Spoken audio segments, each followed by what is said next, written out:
Mabuhay kabayan! And welcome back to Super Fresh! Woo! If you've been following my contents, alam na alam mo na to. Yeah! If not, sasabihin ko sa'yo. Eto na, yo. Yeah! Yeah! Ha? Hala, okay ka lang. Alam mo, minsan di ko na rin gets. Pero ito na po, si Mommy! She already She already picked bok choy.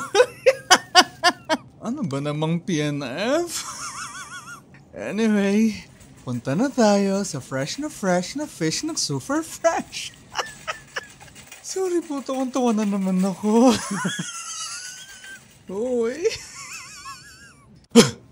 Anyway, so syempre, we're here for the fresh na fish ng Super Fresh. Yeah! Pero you know what?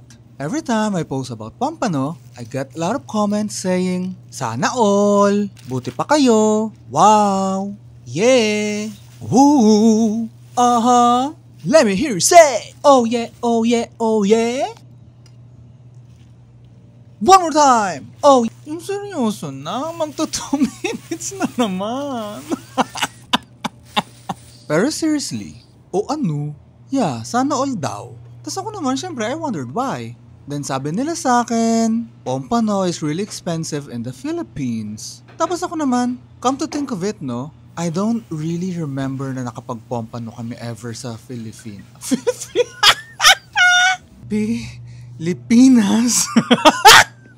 Oh my goodness, PNF. Pero kasi, baka nga mahal. I mean, I don't know. Kasi nga hindi pa kami nakapag-Pompano.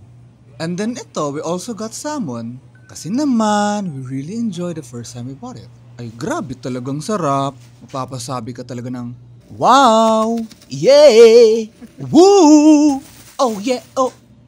Sige na. Next. Okay na po. Bumili pa po kami ng karne. Next part na lang po. Let me hear you say! Okay, thank you. Bye!